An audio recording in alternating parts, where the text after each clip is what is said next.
In this video, I'm sharing 3 powerful GarageBand for iOS tips. First, I'll help you make your vocals sound top-notch. Then I'll show you how to improve your sample import workflow. And finally, I'll help you export your finished projects more easily.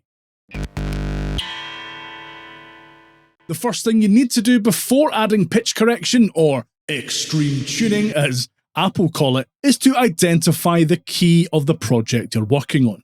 If you don't set the project key correctly, the pitch correction will attempt to correct to the wrong note, and things will end up sounding a bit weird. If you're not sure how to find the key of your project, I've linked a few online tools down in the description below that might be able to help. Personally, I usually go by ear and try to identify the tonic note, or the first note in the scale, and go from there. So, for example, in this project, if I bring up a touch keyboard instrument, I can kind of hunt around until I find the note that sounds just about right anywhere in the song.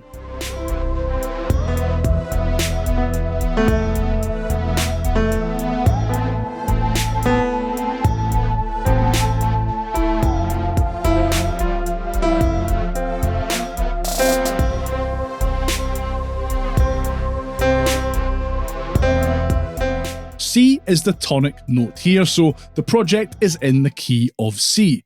To find out if it's in C major or C minor, I need to play the note a major third up from C and see if it fits with the song too.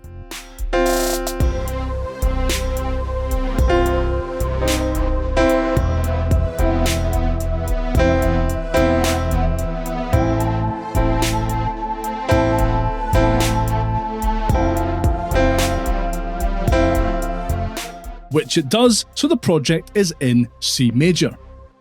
To change the key signature of your project in GarageBand for iOS, tap on the cog icon at the top right of your screen, and then tap on Key Signature.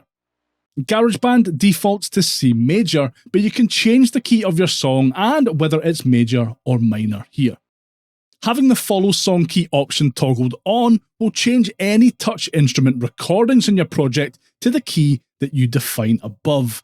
Do bear in mind though that this won't affect any real audio recordings, so it's best to identify and change the key of your project before recording anything.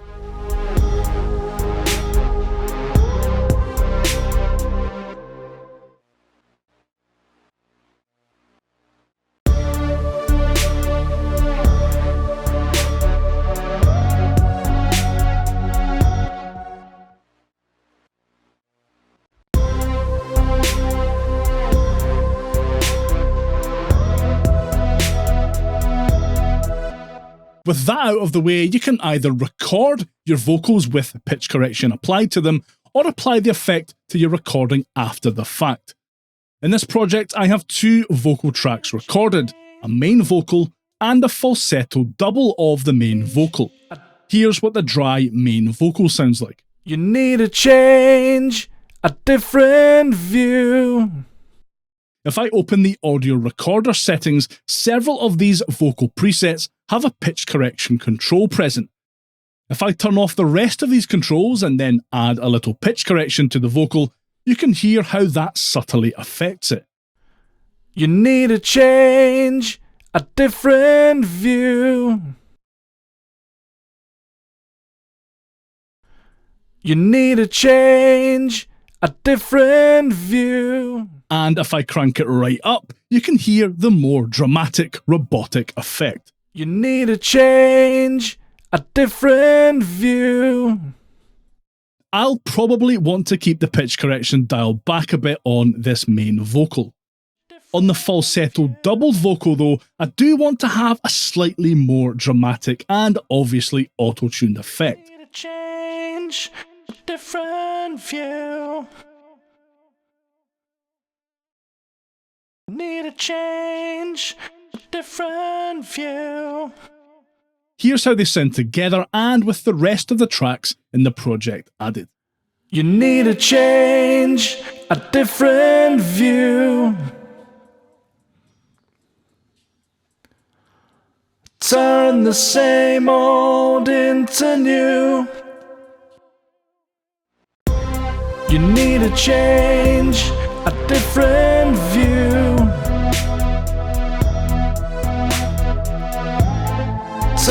the same old into new. You need a change. First off, we'll learn how to import a MIDI or audio sample into GarageBand for iOS's Tracks view. I have some sample packs downloaded already. They're in the downloads folder of my iPad's Files app. I'll put some links to some free sample packs in the description as well, so you can try this out for yourself for free. In GarageBand's Tracks view, note you need to have created at least one track to access the Tracks view. I need to head to the Loop browser here. From the browser, I'll tap on the Files tab at the top. And here is where samples I want to use will be imported to. This menu acts as sort of a middleman, as you can't, for example, drag and drop files directly from the Files app. You need to bring samples into here first and then import them into your GarageBand project. To add my sample, I need to tap on Browse Items from the Files app here. In the Files window that appears, I can select where on my iPad or iCloud drive I want to bring my samples in from. I'll select Downloads and then select this pack here. In this file, I can tap to select the sample I want to bring in. The file I selected will now appear in the Files tab of GarageBand's Loop browser, and I can just drag and drop it into my project. This is a MIDI sample, so GarageBand automatically loads up the default piano instrument on the track that is created.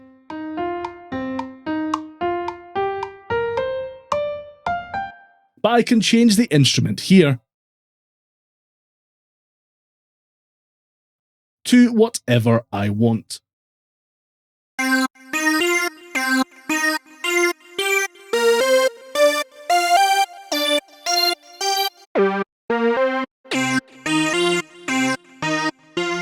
This works in exactly the same way for audio samples, though GarageBand will create an audio track when you import it instead of the instrument track it created for the MIDI sample.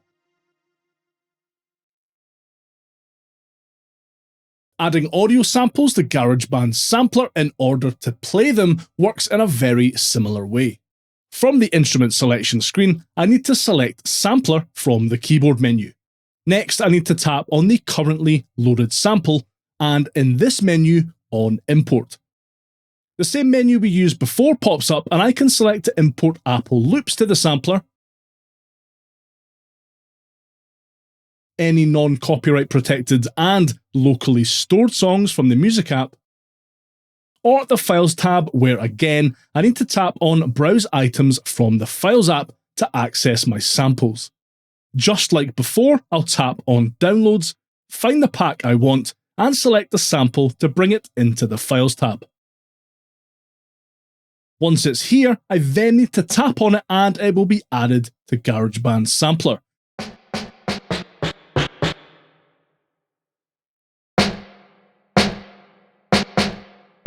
From here, I can use the sampler's keys to play the imported sample, and hit record to record it to my project.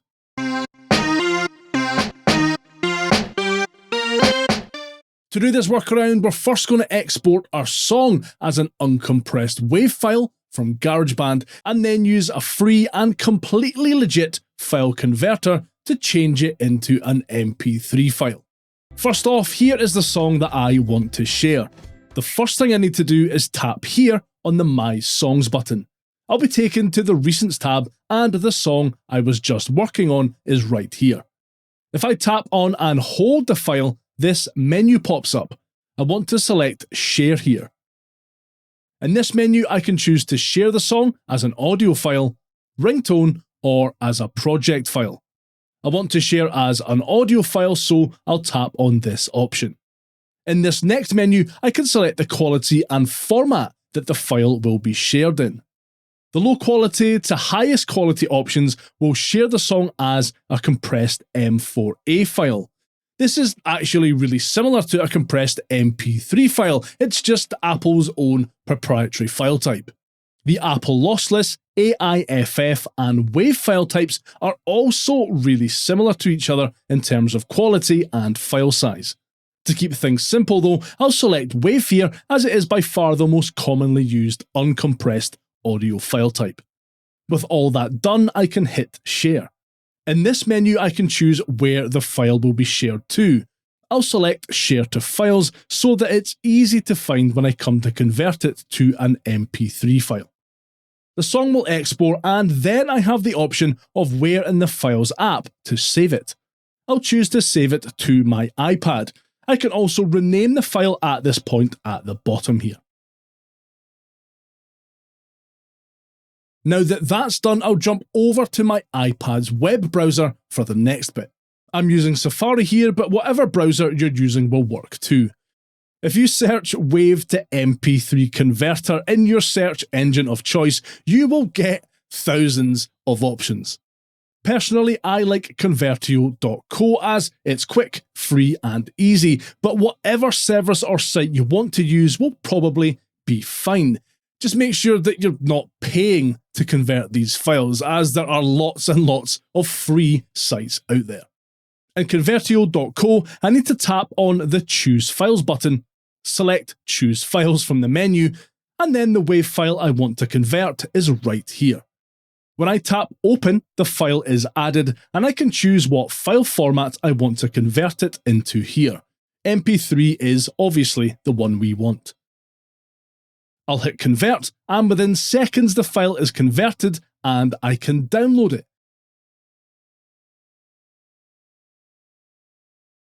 It actually lands in the Recents tab of the Files app, which is really easy to get to. And from there, my GarageBand song is ready to be shared as an MP3 file. I have no idea why Apple still don't let us share these files as MP3s direct from GarageBand, but for now, this works as a really quick and easy workaround. Thanks so much for watching to the end. If you found this video helpful, give that like button a good hard slap. I really appreciate it, and it helps more people see this video. And for another GarageBand for iOS tip that not many people actually know about, watch this next.